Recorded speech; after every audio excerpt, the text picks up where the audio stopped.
The screen fades in. Soft grays and bruised blues smear the edges of a window pane. Rain taps slowly like a dying metronome.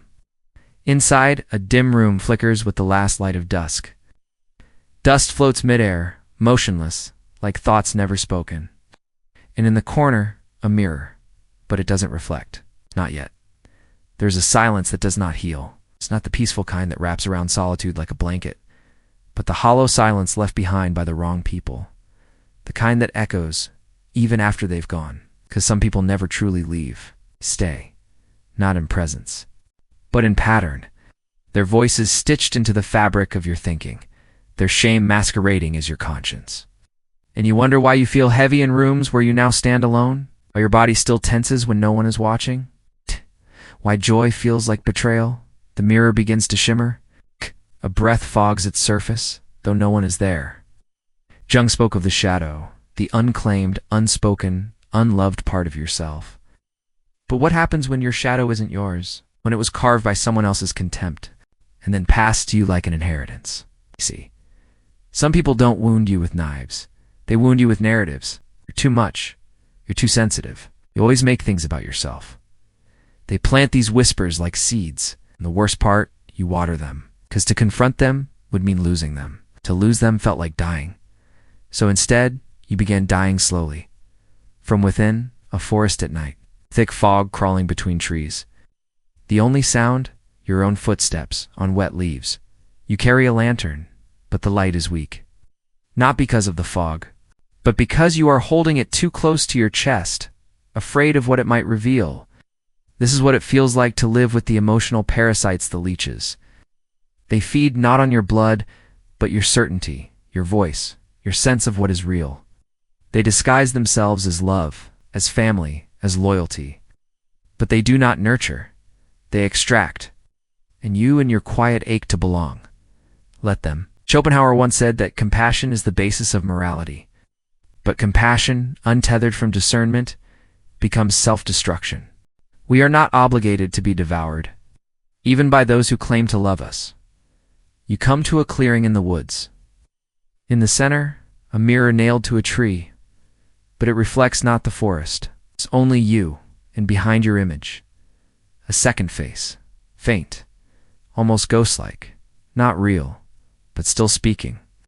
Carl Jung warned, people will do anything, no matter how absurd, to avoid facing their own souls. But what of those who make it harder for you to face yours? Those who mock your reflection until you doubt what you see? Those who twist your light until you hide it just to be loved? This film is not about bitterness. It is not a cry of vengeance. It is the quiet art of drawing a line, not in anger, but in reverence. Because boundaries are not walls, they are altars. They say, this is sacred, this is me. You reach out toward the mirror, your hand trembles. Your reflection mirrors the movement, but the shadow face behind it remains still. And suddenly, the glass cracks. Not shatters. Cracks hairline fractures branching like veins.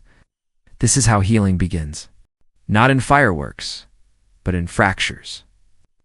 Alan Watts reminds us, the ego is nothing more than the focus of conscious attention. But what happens when your ego was shaped by someone else's pain, and the self you know is a performance crafted for their comfort? You must cut the cord, not out of cruelty, but clarity.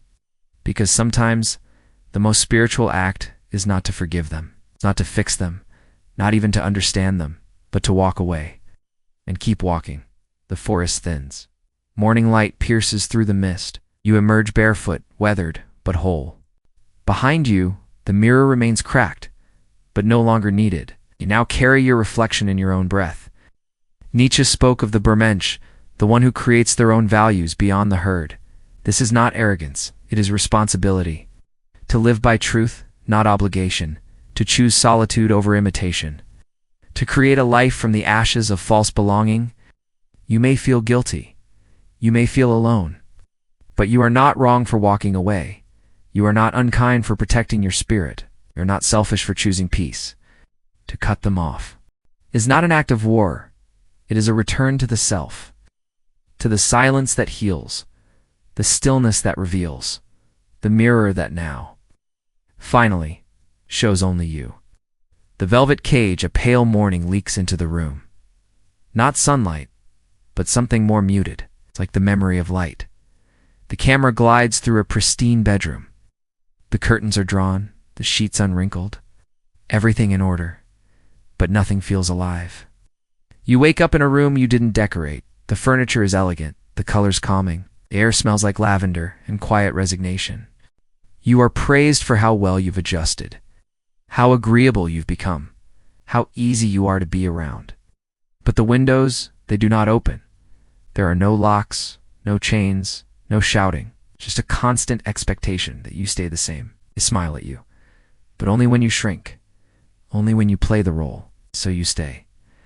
A porcelain mask rests on a velvet cushion. It has no mouth, only eyes. Eyes that watch, never speak. Jung once called it the persona, the mask we wear to navigate society. To be liked, to be safe, to be acceptable. But what happens when you become the mask? When it no longer protects you, but imprisons you? You laugh at jokes that drain you. You agree with opinions that bury you. You give, even when it hollows you out, because the toxic rarely wear horns. They come in softness. It's with needs disguised as affection. It's with wounds they place gently in your hands and then expect you to heal them. A lavish banquet table. You sit across from a smiling face. Their plate is always full, yours always empty. But you still pass the wine. You begin to believe that their peace is your responsibility, that your silence is love, your exhaustion is proof of loyalty. They mirror your guilt, reflect your fears, until you're no longer sure which thoughts are yours and which ones are echoes. Nietzsche warned of the herd, the collective that demands conformity through kindness, where rebellion is betrayal and quiet suffering. A virtue. Here, they do not chain you. They clap for you, applaud your selflessness, reward you for being the version of yourself that costs you the most. A stage. Red curtains part. You stand in the center, under a soft spotlight. 1,000 faceless silhouettes applaud. But every time you try to step off stage, the lights burn brighter. Their claps become thunder. This is the velvet cage.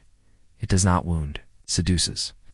You stay not out of fear, but because leaving would mean disappointing those who taught you love must be earned. You begin to question yourself. Am I cruel for leaving? Ungrateful? It's too much?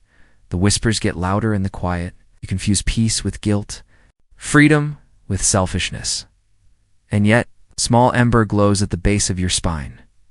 Faint, but undeniable. A knowing, suspicion, that you've betrayed someone more important than them. Yourself? A hallway lined with mirrors. You walk slowly, barefoot, trailing your fingers along the walls. Its reflection shows you smiling, composed, perfect. But one mirror at the very end flickers, and in it you are not smiling. You are not composed. You are not small. You are real. Jung called it individuation, the lifelong process of becoming whole, of reclaiming the parts you hid, exiled, or forgot. But the first step to becoming whole is realizing you are not. You've worn the mask so long, even you believed it. A golden key lies on a silk pillow. You pick it up, thinking it will unlock something, but there are no locks, only choices. Because the velvet cage is not built of steel, it is built of story, duty, of fear dressed up as care. Schopenhauer spoke of solitude not as isolation, but as clarity, the silence of your own mind, uninterrupted by performance. You begin to realize it is not selfish to leave a role that consumes you. It is not unkind to disappoint those who preferred your silence. It is not cruel to choose a life that reflects your soul, rather than comforts their illusion. You return to the room from the opening shot. But this time, you walk to the window. The glass fogs slightly as you breathe against it. Then a small crack, then another. You press your hand to the pane, and it gives way. Fresh air spills into the room. And with it, the first sound of birdsong. You do not run, you do not scream, you simply step through. Barefoot softly, finally. Kierkegaard wrote of despair, not as sadness, but as being unaware that you are not your true self. You are now aware. And with that awareness comes a question. Am I cruel for leaving? The answer rises. Quiet, unapologetic, true. No, I am finally being kind to myself. A single figure stands at the edge of a dense silver forest. Fog curls around their feet like smoke from an unseen fire. Behind them, a distant house, dimly lit, silent, familiar, but the door is shut now, and locked from the inside. Leaving is not a moment. It is not a clean break. It is not a triumphant act of liberation, tied with ribbons and resolve. Leaving is a wandering into fog. You told yourself you were ready. You cut the rope, maybe gently, maybe with flames. But the truth is, you do not yet feel free. You walk forward, but every step feels uncertain. The world is quieter now, but not in a peaceful way. In the stillness, something echoes. A voice. You're selfish. You're overreacting. You'll regret this. The fog thickens. As figures move in its folds, familiar silhouettes, parents, lovers, friends. But when you reach for them, they dissolve. Phantoms of your past, carved from guilt and repetition. Schopenhauer once said, "A man can be himself only so long as he is alone." But solitude feels like exile when you've lived for applause, when your reflection has always been shaped by how they see you. You thought walking away would be the end of the pain. But now you begin to see. It is only the beginning of the self. You move deeper into the woods. The trees are tall, unmoving. The path is unclear. Round you, whispers curl through the branches, some gentle, others cruel. They sound like you, but are not, because this is where the war begins, not with them, but with the voice they left behind inside you, the one that doubts your worth in silence, that questions every instinct, that demands permission to breathe. Nietzsche warned of the herd, those who cling to collective approval as comfort. To leave the herd is to become a threat, an anomaly, a question that cannot be answered. You begin to feel that weight, not from them, but from the stories they taught you to carry. Stories like, be good, even when it kills you. Make them happy. That's love. Don't walk away means you failed. You kneel in the fog. The earth beneath you is wet, soft. Your hands press into it, not to pray, but to remember the weight of your own body. Because in this emptiness, you begin to dissolve. The persona, the mask you wore to be loved, it crumbles. Beneath it something stirs. Raw, undefined, honest. Carl Jung called this the beginning of individuation, the unraveling of false selves, the slow remembering of the soul beneath the script. But remembering is not easy. It burns. A mirror hanging from a branch, surface fogged and cracked. You wipe it with trembling hands. You see yourself, not clearly, but more than before. You notice how many of your thoughts are not yours, how your dreams echo someone else's approval, how your fear was never born in you, but taught. Alan Watts would call this the illusion of self, a performance built from the outside in. A costume you believed was skin now.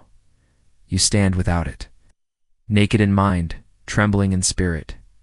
You walk again. The fog swirls, then parts slightly. You hear nothing now, not guilt, not shame, only your breath. Solitude is no longer punishment. It is passage, a sacred silence where something deeper begins to speak. And it is not loud, it is not certain, but it is yours. Kierkegaard spoke of inwardness, the turning of the soul toward its own depth, even when the world calls it madness. To walk away is one thing, to not turn back. That is where courage begins. Because there will be days you ache for their voices, even the cruel ones. Days you miss the cage simply because it felt like home. But slowly, step by step, the fog does not clear, you do. You no longer need to see 10 steps ahead. You learn to move by feeling, by intuition, by trust in the unknown path. A clearing, small, bare, but open. You stand there, alone but not lonely. Because something is blooming in the silence, not joy. Not clarity, but strength. The strength that comes from surviving your own unraveling. You left, but not just the person, not just the place. You left the version of yourself who lived for their permission, and now, though the fog still lingers, you walk, not toward them, not away from them, but toward yourself. The mirror bleeds a room, bare walls, dim light, no doors, no windows, only a chair and a mirror. You sit there alone, but not truly. The silence is dense, not peaceful. but expectant, like the moment before thunder. You sit alone now, but you are not alone. There is something here with you, and it wears your face. The mirror across from you begins to shift, subtly, a blink, a breath, but not yours. The reflection moves before you do, and that's when you know you are meeting the self you buried. Jung called it the shadow, not evil, but unloved. The parts of yourself you rejected to keep their love, your rage, your voice, your needs, your boundaries. The fire they told you was too dangerous to hold, so you extinguished it. For them, second version of you stands. Their eyes darker, their mouth cracked open, silent. They do not look wounded, they look awake. This is not a haunting, it is a reckoning. You disowned your fire to be accepted. You wore their shame like borrowed clothing. You apologized for your instincts until you forgot they were sacred. Kierkegaard called this the descent into inwardness, the agonizing journey into one's contradictions. It is not glamorous. It is not clean. It is a quiet collapse beneath the weight of a self half-lived. The shadow speaks, not in words, but in memory. A moment you silenced your no, a time you smiled while crumbling inside, choice you didn't make, because you were afraid to stop pleasing them. The mirror bleeds, not blood, but light. Dark, heavy light leaking from the cracks. You thought it was strength to stay silent. You thought it was love to make yourself small. But now as you look into the mirror, you see it wasn't love. It was fear, rehearsed over years. A fear passed down like a secret. The mirror shakes slightly. Hairline fractures grow, like veins across its surface, each one revealing a glimpse of something truer behind the mask. You see it now. How much of your pain was projection? How much of your guilt was never yours to carry? How their discomfort became your compass, their silence your script. You bled to keep them whole. Nietzsche warned. He who fights monsters must take care not to become one.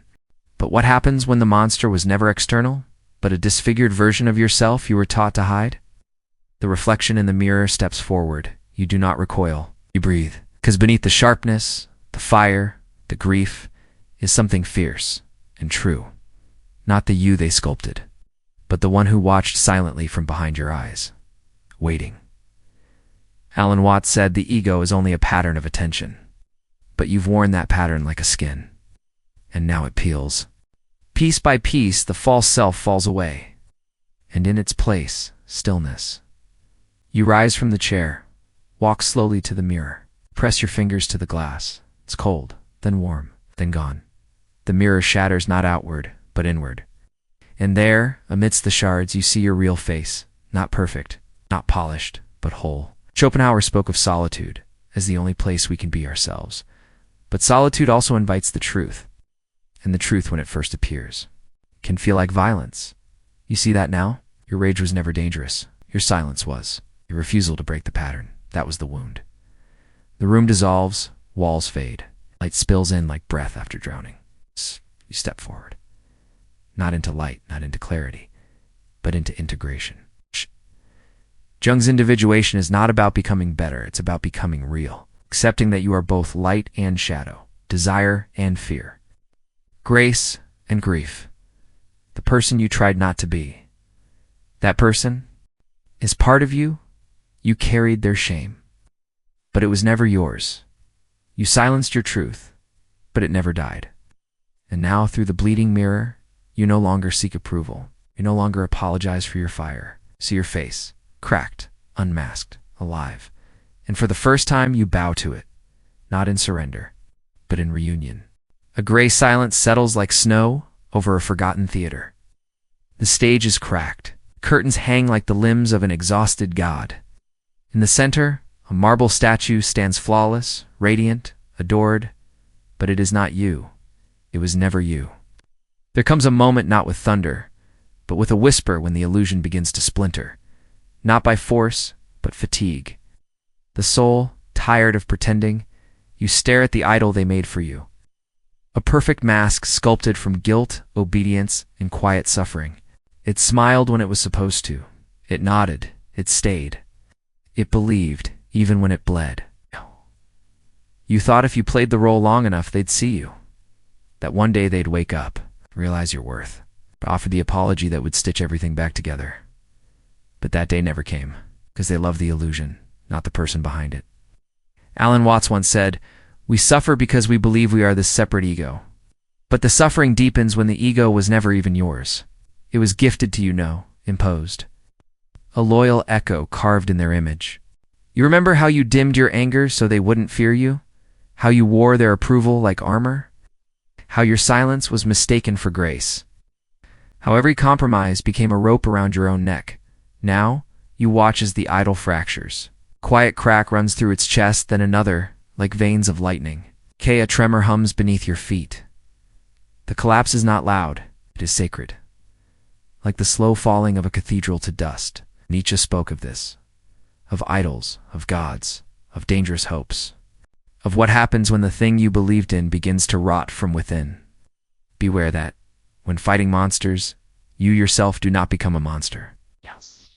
For when you gaze long into the abyss also gazes into you. And now, here you are. On the edge of the abyss, not just staring, but being seen. It stares back, with hollow eyes and infinite silence, not as punishment, but as truth. You thought the collapse would kill you, and in a way it does. Not the body, but the illusion. The one that whispered, just hold on, maybe they'll come around. Letting go is not letting go of them. It is letting go of the fantasy, the future that never existed, the echo that never spoke for you. You kneel among the rubble. Ashes coat your palms like old memories. Breathing hurts, but you are breathing. Schopenhauer once called life a pendulum between pain and boredom. But here, in this quiet ruin, there is something else. Stillness, a heartbeat beneath the ash, faint but yours. You do not rise yet. There is mourning in this moment. The death of who you were for them, the death of who they never were for you. But as the dust settles, something flickers. A light small, honest, unmasked. Kierkegaard might call this despair, but not all despair is destruction. Sometimes it is the doorway, not outwards, but in. You sit with the broken idol beside you, and for the first time you don't try to fix it. Simply watch it burn, and feel yourself slowly begin to return. The fire that heals a vast, empty field stretches beneath an overcast sky. Charred trees reach like fingers toward the heavens. Remnants of a wildfire long since passed. The ground still smokes faintly in places, wisps curling into the cold morning air. A lone figure walks barefoot across the ash. Each step sends tiny clouds of soot into the air, but the stride is steady, slow, present. You walk alone now. Not because you've been abandoned, because the noise has fallen away. The voices you once obeyed. The masks you wore to belong. The echoes of a life spent apologizing for your own existence. Gone. Silence blooms where chaos once ruled, and you begin to see. This silence is not suppression. It is a sanctuary. You breathe deeper. Not to calm yourself for someone else's comfort, but because the air finally feels like yours. You used to flinch at solitude, mistook it for exile.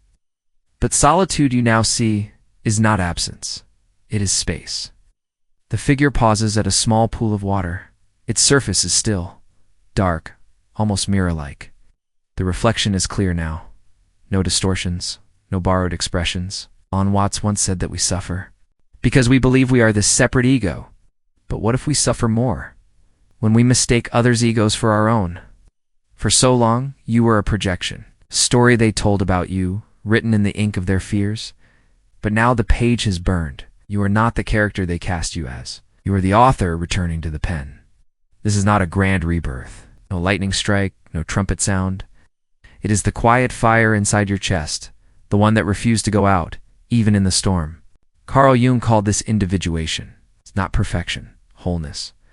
The slow unification of shadow and light. The refusal to amputate parts of yourself just to fit.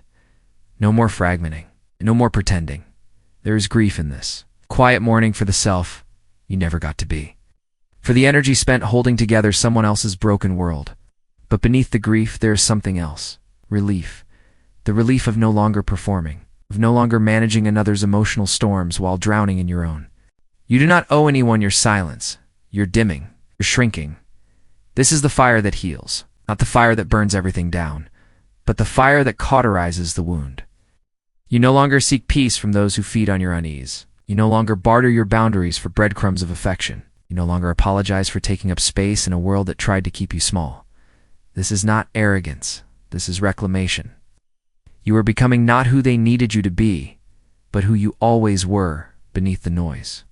You've stopped mistaking attachment for love, possession for devotion, abandonment for guilt. You've begun to listen to the quiet voice within, the one that doesn't shout, doesn't beg, but simply knows. This is not the end of pain, not the end of questions, but it is the end of giving yourself away to be loved by those who never learned how to love. This is the beginning of self-trust, of walking barefoot through the remains and realizing your feet have always known the way. The fire did not destroy you, it refined you. And what remains is real, is whole, is yours. Return without the chain. You re-enter the world, not as the person they knew, but as the self you buried. Long ago, not with fanfare, not with fireworks, but with stillness. Your silence isn't a wound anymore. It is armor. It's not forged from vengeance, but from discernment. You've tasted what it means to contort, to bend your spirit just to fit a room that always shrunk you, to laugh on command, to nod when your soul screamed, to betray yourself in the name of belonging. But now, you bow to no altar of approval. You wear no mask of gentle compliance. The persona they loved is gone, and in its place, something heavier, something real. They don't see the work you did in the dark. They won't thank you for the way you stitched yourself back together, for the years you spent unraveling the lies you once called love. But that's okay. You didn't do it for them. Healing was never meant to be a performance. It was sacred. It was solitary. It was yours, Kierkegaard once said. Life can only be understood backward, but it must be lived forward. And now, you finally understand. Leaving them wasn't selfish. It was survival. It was sacred. It was love. The kind you finally learned to give to yourself. Some people are not meant to be healed by your presence. They are meant to be purified by your absence. You stop handing your light to those who only use it to cast bigger shadows. You stop tying yourself to pain and calling it compassion. You stop bleeding to keep others warm. Stop mistaking your suffering for strength. You've learned to walk away, not in hatred, not in defiance, but in truth. You've learned to cut the vine that chokes the tree, even if that vine once felt like home. You returned without the chain, the one they fastened to your guilt, to your silence, to your hope that if you loved hard enough, they might finally see you. But now, you see yourself. And in that quiet act of courage, not loud enough to be applauded, not tragic enough to be mourned, you become whole, not perfect, not healed beyond recognition, but whole, because now you belong to yourself, and that is enough.